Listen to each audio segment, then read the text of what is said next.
Esto es una audiolectura, la pueden dejar de fondo mientras realizan otras actividades. Esta es la tercera parte de la colección Arcángel. Como siempre, no es necesario que hayan seguido la serie principal o siquiera que hayan visto los otros filmes, aunque sí sería recomendable. Es el turno de Miguel y Belcebú. Esto es Nexo de la Sangre. Un fil diagonal a Diablo Nuevo, un relato original. Primera parte. Antes del principio de los tiempos había un dios cuya existencia no se cuantificaba porque aún no se había inventado el tiempo. Luego este dios inventó el universo y un calendario a partir de allí, pero como él era de mucho antes nos quedamos sin saber su edad, origen o demás. Es Dios, es todo. Este dios no estaba solo, junto a él existía otro dios que quizás fuera menor. El otro dios era poco conversador y no hacía gran cosa, al menos hasta que apareció el universo. Entonces pareció enfadarse y empezó a llevarle la contraria a todo lo que el primer dios hacía. Si uno creaba, el otro destruía. Si este encendía una luz, aquel llegaba y la apagaba. Si aquel erigía una montaña, el otro la tumbaba. Tanto tiempo se hicieron en aquel juego de estira y afloja que el primer dios le cambió el nombre al segundo y le puso Diablo. Esto enfadó mucho al otro y un buen día se pusieron a discutir como nunca antes, con palabras. No sé qué te altera, solo te puse un nombre para que no nos confundan. Un apodo, eso fue. Es una palabra, significa opositor. Es una palabra que te inventaste. No hay otra fuente. Vamos, hermano, ¿a qué vienes a manía de ordenarme las cosas? Yo no rompo tus juguetes. Yo no toco juguetes. Eso es lo que me falla. Todo lo que toco se destruye. Eso no es justo. Entiendo, pero los creadores sería demasiado. Hace falta equilibrio. Y si yo tuviera una sustancia, un elemento tan destructivo como el que crear, ¿me dejarías hacer mi trabajo en paz? Depende. Nunca te dejaré del todo. ¿Qué elemento puedes darme? El más primitivo, fuego, será tuyo para crear y destruir. ¿Cómo funcionaría eso? Quisiera una raza viva. La vida te es antinatural. La reminiscencia de la vida, entonces. Lo que queda tras una vida. Eso puede arreglarse, pues también quiero una raza viva. La luz solo destaca en la oscuridad. Te propongo esto. Tu fuego alimentará tu raza y la luz que produzca dará vida a la mía. Con una condición. Conserva un entero fuego brillante. Que sea de los tuyos, pues aunque siempre serás, yo puedo dejar de ser. Guarda un ser perfecto que presente este día en el cosmos. Así sea. Y en el espacio apareció una estrella roja y brillante. Dios la tomó en sus manos dándole forma, la forma de una niñita de largo cabello oscuro y alas negras, profundamente dormida en la mano del Señor. Su nombre será Lily. Es mía. ¿Quién te dio derecho a nombrarla? Es mía, pues yo la he criado. Un día volverá a mí. Un día te causará problemas. Hasta entonces será mi mayor tesoro. Uno que no repetirás. ¿Te vas? Tengo que hacer. Por fin tengo algo que hacer. Recuérdalo, cada flama que enciendas es una luz para mí. Toma 4 por las molestias y nunca lo olvides. Ella volverá a mí. Se separaron. Con las 4 primeras luces Dios hizo nuevos querubines. El primero le salió simple y copió el aspecto general con más personalidad para el segundo. En el tercero fue más ocurrente. Con el cuarto se divirtió. Y cuando estuvieron listos los depositó en un jardín muy grande. Preparó algunas cosas extras y ya con todo en marcha los dejó despertar. La niña abrió los ojos primero, ojos grandes y brillantes. Vio a sus hermanos y ella misma despertó al más cercano, el simple, un chiquillo rubio de ojos castaños. Se miraron largamente, pues cada uno era la primera persona en la vida del otro, y eso debía ser recordado. «Hola, Miguel», dijo ella, adivinando su nombre. «Hola, Lilith», dijo él, haciendo igual. Se sonrieron mutuamente, y felices de conocerse despertaron a los demás. De esta forma el tiempo pudo encauzarse y las obras de Dios mantenerse en pie. Colocó sus dominios en un plano superior al que llamó cielo, un lugar donde podía experimentar a gusto sus creaciones antes de ponerlas en el universo, y donde sus ahora llamados ángeles podían crecer y vivir bajo su divina luz. Diablo, por su lado, estuvo vagando hasta que encontró un planetoide ardiente que debió gustarle, porque allí se metió. No tardó en darle uso a su nuevo don, creando una raza de fuego. Velar por ellos era lo de menos, solo le interesaba crearlos, y por cada flama que encendía, una luz surgía en el cielo. Pronto su planeta se llenó de demonios y mayor crianza que sus instintos de supervivencia y de innata violencia. Diablo los dejaba estar, y miraba a las alturas. Para él, la única flama valiosa ardía como una estrella en el cielo. Durante mucho tiempo, ángeles y demonios ignoraron la existencia de sus pares, pero todo cambió un día sin número cuando Lilith, dando el primer paso a su inevitable destino, se asomó por primera vez a la Tierra, el planeta ardiente donde Diablo tenía sus dominios. Para aquel entonces ya había dejado atrás la infancia y estaba en su adolescencia. Se había convertido en una hermosísima chica de larga cabellera negra y ojos de un rojo cristalino. Tenía una mente inquieta que gozaba de curiosidad e indagar en todo, así que el día que encontró la ventana sola no pudo resistirse a dar un vistazo. Miguel la encontró mirando por la ventana, un boquete de nubes en lo más bajo del cielo. Él y los primeros ángeles, Rafael, Uriel y Gabriel, habían sido compañeros desde siempre, pero la clara diferencia distanciaba a Lilith de ellos cada vez más. Miguel, sin embargo, siempre había sido el más cercano. «Lilith», llamó. Ella no le hizo caso. «Lilith, ¿qué miras, hermana?» «Hay alguien allá abajo», dijo, sin dejar de mirar. ¿Alguien? Repitió Uriel. Los cuatro se acercaron. No seas boba, no hay nadie allí, no podría. La ventana miraba un lugar muy oscuro, con volcanes haciendo erupción, humo y fuego. A ninguno le pareció posible que algo vivo anduviera por allí, y estaban muy seguros de que no había nada vivo en ninguna parte del cosmos. Pero Lily seguía mirando con impaciencia, esperando algo, así que ellos también se quedaron a ver cuando de pronto... ¡Allí está! ¡Les dije! Una exclamación general recorrió el grupo. Dentro de la ladera había aparecido la criatura más inusual que jamás hubiesen visto. No se parecía a ningún animal que vieran en el jardín de su padre. Era negra como el carbón, con brillos rojos y una gran cresta o coraza sobre la cabeza. Caminaba en sus cuatro patas con andar simiesco. Tenía cola y también alas. De alguna extrañísima manera se parecía a ellos. ¿Qué es eso?, preguntó Gabriel. No es un eso, replicó Lily algo ofendida. Es una personita, ¿no es hermoso?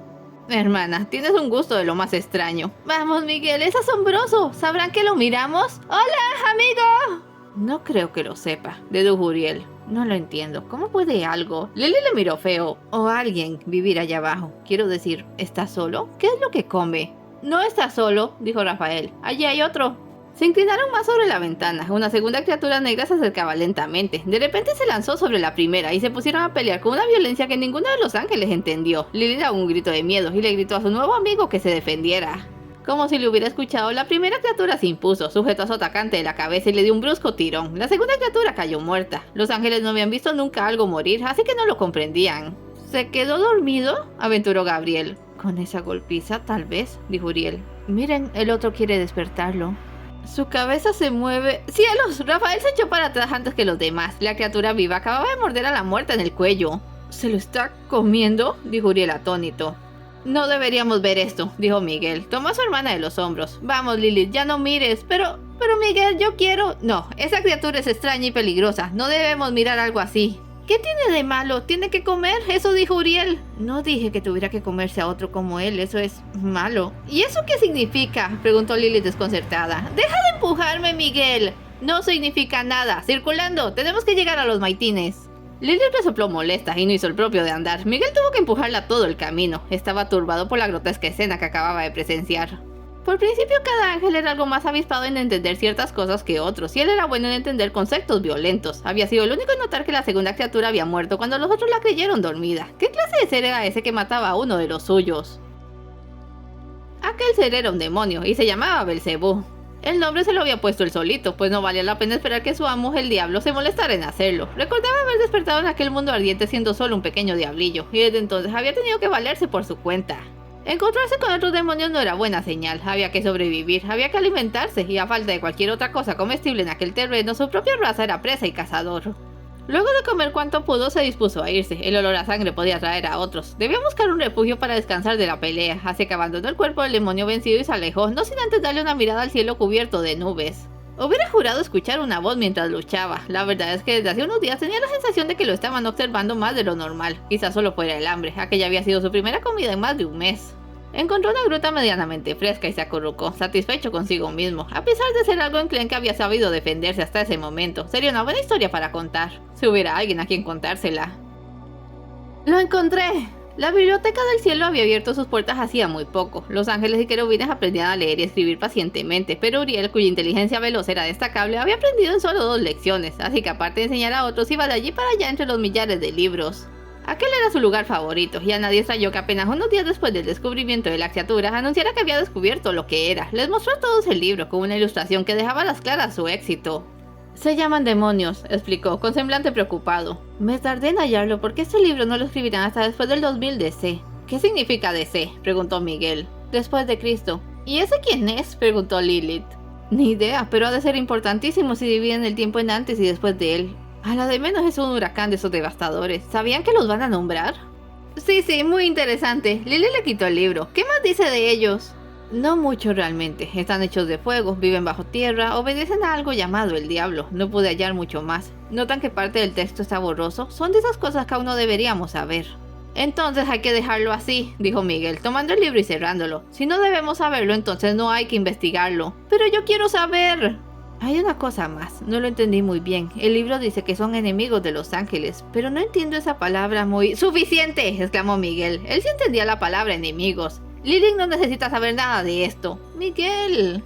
Nada, más bien sal de aquí, tienes que ir a practicar con el arpa. Pero es aburrida. Es una responsabilidad. Muévete. Oh, está bien. Pero yo sí creo que es importante saber sobre ellos. ¿Qué tal si nos encontramos un día? Miguel la llevó a su clase y la observó practicar. Últimamente tenía que estar tirando de ella a todas partes, pues mientras más crecía su hermana, más diferente e impulsiva se volvía. Y aunque siempre habían estado juntos, nunca hasta entonces aquella responsabilidad se había vuelto un lastre. Lily no podía o no quería entender que había cosas que ella no debía saber. Que no siempre le bastaría con pestañear coquetamente y lucir sus grandes ojos para obtener lo que quería. Ponía una cara de frustración mientras tañía el arpa, francamente adorable. Resopló. No podía sacar el asunto de los demonios de su mente. Enemigos de los ángeles quería decir que si se encontraban los lastimarían, así que lo mejor que podía hacer era rezar porque eso nunca pasara. En especial a su hermana. Sacudió la cabeza molesto. En realidad no debería preocuparse tanto. Los demonios estaban allá abajo y ellos allá arriba. ¿Qué razón habría para que sus caminos se cruzaran? El día en que las cosas comenzaron a ponerse extrañas empezó con normalidad para Belcebú. Al menos con lo que él consideraba normalidad. El alba la encontró hecho un ovillo en un hoyo que había encontrado para dormir. Unos tragos de agua sulfurosa y unos bocados de arcilla roja fueron su desayuno. Luego vagaba rápidamente. Debido a que no tenía sentido de la dirección, no podría decirse a dónde iba, pero Belcebú se había metido entre ceja y ceja la idea de averiguar en dónde se metía el sol. Llevaba las últimas semanas en semejante viaje, y ese día continuaría. Quería recorrer una buena distancia, así que empezó desde temprano, cuando divisó a dos demonios a la distancia. Su primer instinto le dijo que huyera, pues no podría con dos, pero en el acto le pareció extraño haber pensado en ellos como un equipo. No estaban peleando, solo estaban allí juntos. Nunca había visto a dos demonios juntos que no se peleasen. Temeroso pero interesado, se aproximó a investigar. Me duele, decía uno, el más pequeño, aunque ambos eran muy jóvenes. Te dije que no podías mascar arena, Evel. Pero tengo hambre, Alderet. ¿Cómo es que puedo mascar barro y no arena? Porque el barro es suave, tiene agua, nutrientes, fierro y mucho zinc. Es bueno, la arena es solo arena. ¿Cuándo me va a dejar de doler? No sé, pero esto puede ayudar. Tiene un puñado de barro y se lo puso en la boca. Deja que el frío te calme las encías. Belcebú ya estaba completamente encantado con esos dos cuando divisó un tercer demonio bastante grande acercándose. Iba agazapado y en la mirada lucía esa ávida expresión que ya conocía de los desesperados y hambrientos. Era un demonio grande. Podría matar a esos dos jóvenes. Ya estaba muy cerca. Saltó sobre ellos con un rugido y entonces Belcebú saltó a su vez, interceptándolo. Los dos demonios jóvenes se sobresaltaron y solo pudieron ver cómo los dos más grandes peleaban. El que lucía más enclenque pronto se impuso gracias a su agilidad. Tomó al otro del cuello y recordando que eso le había dado buenos resultados antes, le dio un brusco giro para romperlo. El atacante cayó muerto. Belcebú se volvió a los jóvenes. El mayor de estos le gruñó defensivamente. «Vengan», les dijo. Arrancó un trozo del cadáver y se los acercó. «Hay que comerlo mientras esté caliente, antes de que otros vengan. Al pequeño le sentará bien». Ambos le miraron un momento, antes de que Bel escupiera el barro de su boca y se acercara. Rápidamente dio buena cuenta del trozo de carne y se acercó por más. Esto pareció ablandar a Alderet, quien se acercó también. Los tres estaban hambrientos y no hablaron hasta dejar el cadáver en puros huesos. «No me había llenado así nunca», suspiró Bel, recostándose satisfecho. «Este iba a herirnos», dijo Alderet, royendo un hueso. «Gracias por tu ayuda. Nunca imaginé ver a un demonio salvándonos de otro». «Yo nunca imaginé ver a dos juntos sin pelearse, una por otra. Soy Belcebú». Alderet y él es Evel. Estamos juntos desde pequeños, así que ya nos parece normal. Además, es mejor cuando hay que defenderse. Pareces buen sujeto. Únete al grupo y aumentaremos posibilidades. Hablas extraño, pero no puedo. Estoy en medio de algo. Dinos qué es. Alderet es muy listo. Puede ayudarte. Trato de averiguar dónde se mete el sol todas las noches. Llevo semanas persiguiéndolo. Alderet se le quedó mirando y entonces soltó una sonora carcajada. ¿Qué? ¿Dije algo tonto? El sol no se mete en ninguna parte. La tierra es redonda y gira a su alrededor. Un momento. ¿Esperas que me trague que la tierra es la que se mueve? ¡Lo sentiríamos! No tienes que creerme, pero soy muy seguro de lo que digo. Quédate con nosotros. Es el mejor plan. No es mi plan, dijo Belcebú con terquedad. Y no te creo. Voy a seguir. Ustedes cuídense y manténganse vivos. Cuando descubra dónde se mete el sol, volveré para contarles. Se marchó antes de que pudieran decirle algo más. No se acostumbraba a la compañía, pues nunca la había tenido, y esa Alderet le hacía sentir incómodo. Siguió con su viaje otro par de semanas, cuando tuvo un segundo encuentro inesperado cerca de las grandes aguas que azotaban la tierra. Estaba descansando, arrullado por el sonido de las olas, cuando distinguió una figura pequeña yendo de un lado a otro de la playa. Un diablillo o cría de demonio. No había visto uno nunca. ¿A qué juegas, enano? ¡Ay! El diablillo dio un brinco y le miró. No era diablillo, sino sucubo, una niña de su especie. Anda, no te voy a comer. No lo haré, en verdad. ¿Qué traes? ¿No me va a comer? Oh, que no. ¿Por qué es bueno? ¿Porque soy una nena? Preguntó desafiante. A Belcebú le dio risa. No creo que seas una nena. ¿Me puedo ayudar entonces? Miró hacia atrás nerviosa y no le dio tiempo de responder. ¡Sígame! Intrigado, Belcebú fue tras ella. Se fueron por la costa hasta un grupo de rocas del que venían unos alaridos espantosos. Al acercarse vieron a una sucubo adulta dando a luz. Belcebú se asustó. Esa era otra cosa que no había visto nunca. ¿Es tu mamá? Mi mamá se murió. Ella me cuida. Ayúdela, ¿sí? Oye, espera. ¿Qué crees que yo puedo hacer? No sé. Algo. Usa la cabeza. Debí quedarme con aquellos dos. Bueno, a ver. Creo que sé qué hacer. Cargó con la sucubo en la espalda y corrieron al pozo de ceniza más cercano. Con tanto volcán en el área estaban donde fuera. La enterró a medias y mandó a la niña por agua de mar. Los gritos atravesaban el cielo cuando pasó. Algo como un torrente de fuego líquido surgió entre las piernas de la sucubo, cayendo y revolviéndose en las cenizas. Belcebú vertió el agua sobre la cosa y esta soltó mucho vapor. La cosa adquirió forma, moldeándose en la ceniza húmeda, que al secarse sobre su cuerpo endureció y se puso negra. Ante ellos había nacido un diablillo muy pequeño que chillaba con fuerza. Lo hice. No puedo creer que lo hice. ¡Ay, no! La niña apoyó el oído en el pecho de la madre. ¡Se murió! Eso parecía ser muy común, pensó Belcebú. Su madre y la de la niña, y ahora esto. Siempre que una sucubo daba a luz moría, dejando solo al bebé. Pero ahora ese bebé necesitaba alimento. Y según recordaba Belcebú, el primer sabor de su vida había sido el sabor de la sangre. Así que le hizo un corte al cadáver y colocó al diablillo de manera que pudiera apoyar la boca en la herida y sorber. Lo lamento, le dijo a la pequeña. Soy Belcebú. ¿Tienes nombre? Es Sila, así me puso ella, así que creo que yo lo voy a nombrar a él. Voy a cuidarlo. No eres una nena, pero estás chiquita, será difícil. Soy fuerte, gracias por la ayuda. No fue nada. Tengo que irme ya, estoy tratando de ver dónde se mete el sol cuando se hace de noche. ¿En serio? Pero si yo ya sé eso, se mete en el agua. Belcebú le narcó la mirada, incrédulo. De veras, quédese un rato y le muestro. El atardecer los encontró en la playa, y fijando la vista en la línea del horizonte, Belcebú pudo comprobar que efectivamente el sol se metía en el agua con grandes destellos. Sintió una enorme satisfacción de sí mismo al pensar que había hecho aquel viaje y tenido éxito, pero luego miró a sus espaldas desconcertado. Si el sol se metía allí, ¿por qué salía del otro lado? Quizás la tierra sí fuera redonda. Miró a la pequeña que se había echado al bebé dormido a la espalda. ¿Cómo le vas a poner? Su mamá se llamaba Malanina, así que él será Malacoda. Malacoda, hijo de Malanina. Tiene futuro, mientras nadie se lo coma o lo pise. Está muy pequeño. Belcebú volvió a mirar atrás. Ahora se estaba planteando desandar el camino y buscar de qué lado salía el sol, lo que no sería tan fácil por no poder seguir su trayectoria. Pensó en Ever y Alderet, que quizás seguían con vida por donde los había dejado, y luego volvió a ver a los niños. Sonrió. Ya estaba bueno de viajes. Ya oscureció. Busquemos dónde dormir. Escila le miró y sonrió, feliz. A su modo comprendía que no iban a dejarlos solos esta vez. Miguel conoció el sabor de la autoridad por la misma época en que Belcebú se echó encima la tarea de ser un padre. En ambos casos todo fue causa de los niños. Los querubines, pequeños niños ángeles, eran bastante escasos y no nacían, sino que sencillamente una mañana aparecían al pie de la escalinata. Niñitos rubios de ojos claros con sus alitas diminutas y sus túnicas de comunión. Cuando aparecieron los primeros 5, la mayoría de los jóvenes ángeles se desconcertó, pues apenas habían 2 hasta entonces. Gabriel fue quien más contento se puso, nunca había terminado de madurar y extrañaba los juegos de su infancia, así que Miguel le dio un premio permitiéndole hacerse cargo de los nuevos querubines. Al día siguiente había otros 5 en la escalinata, y allí comenzó todo. En cosa de 2 semanas había una treintena de angelitos que correteaban por todas partes, aturdiendo a los mayores con sus risas y cantos, al extremo de que hasta Gabriel se sintió abrumado. Entonces Miguel decidió tomar las cosas en serio. Asignó a un grupo de los más jóvenes y los puso a las órdenes de Gabriel para ayudarlo en la tarea de contener el entusiasmo de tanto querubín y de una vez irles enseñando las reglas, estatutos y demás cosas que ellos habían tenido que descubrir a pulso. La mayoría de los ángeles estaban atónitos con la subida de población y se preguntaban qué le pasaría a Dios que no dejaba de hacer querubines. Lyric aceptó encantada la nueva situación, porque en el desorden de los primeros días pudo perder el arpa sin que nadie la culpara. Volvió a asomarse a la ventana de la tierra y se enroló con el grupo de Gabriel. Rafael tuvo que conseguir compañeros también, pues los niños inquietos eran proclives a todo tipo de incidentes pequeños, y tuvo la previsión de estar listo antes de que llegaran los primeros tobillos torcidos y plumas revueltas.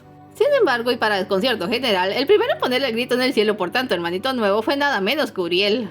Pasaba tanto tiempo en la biblioteca que ya la consideraba parte de su identidad, y el día que encontró a media docena de querubines escapados de la vigilancia de Gabriel revolviendo sus amados libros, garabateando y rompiendo las páginas, fue demasiado para él. Preso de una furia que nadie imaginaba posible en él, levantó la voz por primera vez en su vida para expulsar a los pequeños invasores. Entonces se desató una discusión entre este y Gabriel que no podía excusar su violencia. Miguel tuvo que hacer de intermediario. Son solo niños, no puedes tratarlos así. Serán niños, pero no tienen derecho a comportarse como animales. No pienso tolerar sus destrozos. Solo fueron unos torpes libros, Uriel.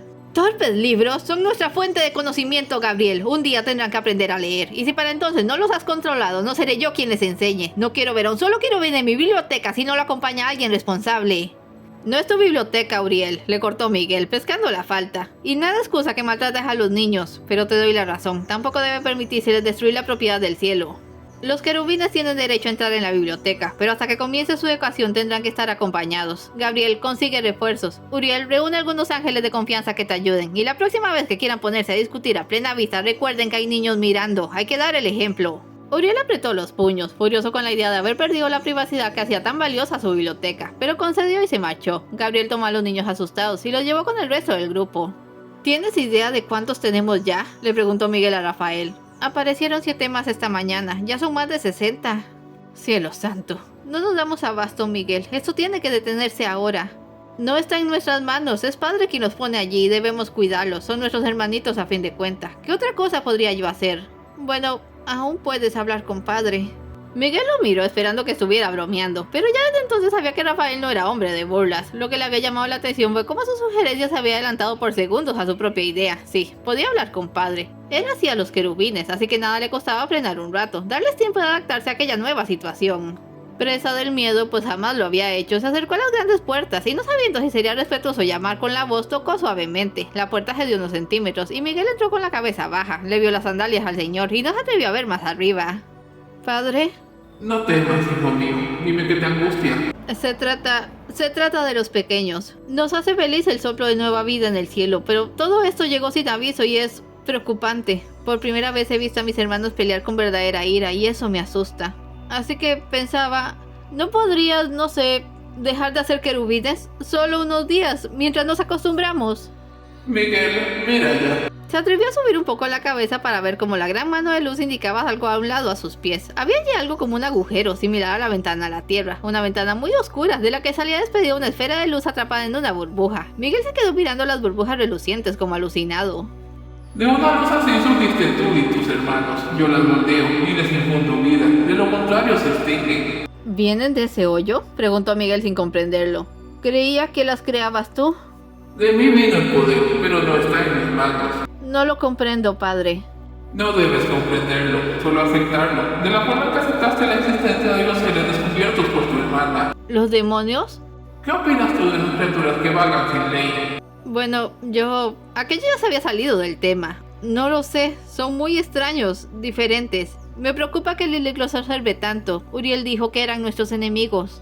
¿Y tú comprendes el significado de esa palabra? Te he visto estos días, manejaste la situación desde el primer momento, te pusiste a cargo, y solo la presión te ha llevado a venir aquí con la cabeza baja, en nombre de tus hermanas. Me hace sentir orgulloso, Miguel. Padre, estaba conmovido, pero no había olvidado sus propósitos.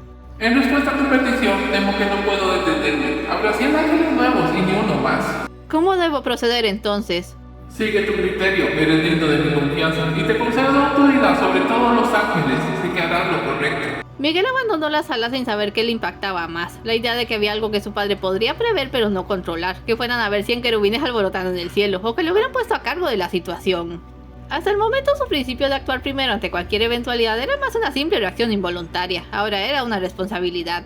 Al día siguiente había 15 querubines al pie de la escalera y siguieron apareciendo hasta que el grupo dio 100 exactos. Fue un alivio para todo el mundo cuando amanecieron y no encontraron ningún angelito nuevo. Los más escépticos buscaron por todo el palacio a ver si no se habían escondido. Con el grupo fijo se pudo finalmente establecer un orden. Miguel nunca había pensado en las diferencias entre sus hermanos más cercanos, hasta que se echó a los hombros la pesada labor de separar en grupos a todos. De esta manera separó para sí a los más fuertes, para mantener el orden. Los más pacientes aprendieron el arte de la curación que Rafael poseía por naturaleza. Los más brillantes acompañaron a Uriel en la biblioteca. Los más jóvenes se quedaron con Gabriel. Cuidaban a los querubines y empezaban con su educación. Con todo, aún quedaron algunos rezagados sin calificación, y a Miguel no se le ocurrió nada mejor que hacer un quinto grupo y poner a su hermana al frente. ¡Ah, Miguel!, exclamó emocionada al enterarse. «Hermano, ¿significa que ya me consideras adulta? Te prometo que sabré dirigirlos». Siguen siendo tus hermanos, Lilith. En todo caso, solo los necesitamos como apoyo. Pueden ayudarnos a todos. ¿Nada más? ¿Podemos hacer algo? A los demás les tocaron cosas importantes y no quiero quedarme de apoyo. Vamos, hermana, no estamos aquí para ganar cargos. Estamos para recibir a nuestra nueva familia. Ahora puedes volver tranquila a tus clases con el arpa. Pero... Hazme feliz, ¿está bien? Le di un beso en la frente. Y aléjate de la ventana. Ya me dijeron que estás otra vez mirando a esos seres. ¡Demonios! ¿Sabes que ellos también tienen un montón de niños? ¿De qué estás hablando? Por toda respuesta, Lily le tomó de la muñeca y lo llevó a la ventana. Miguel se asomó preocupado y vio el campo lleno de volcanes humeantes atestado de demonios. Como no había visto nunca más de 2 de ellos y tenía la idea de que eran escasísimos, se asustó. Había casi tantos demonios como ángeles. Y al acercar la ventana vio efectivamente a decenas de versiones pequeñas de esto. Trató de contarlos inútilmente, pero ya sabía que había solo 100. El mismo número de querubines que el cielo había ganado. Antes atacaban, comentó Lilith. ¿Qué crees que los lleva a reunirse? Quizás también quieren cooperar por sus niños. O se preparan para algo, dijo Miguel. Se apartó de Lilith sin hacer caso a su mirada interrogante. Estaba preocupado. La suposición de que había una correlación interna entre los demonios y los ángeles le era difícil de asimilar. ¿Pero por qué tenían exactamente el mismo número de niños por la misma época? Por otra parte, no le daba buena espina ver a esos seres salvajes reunidos de pronto, casi tantos como ellos.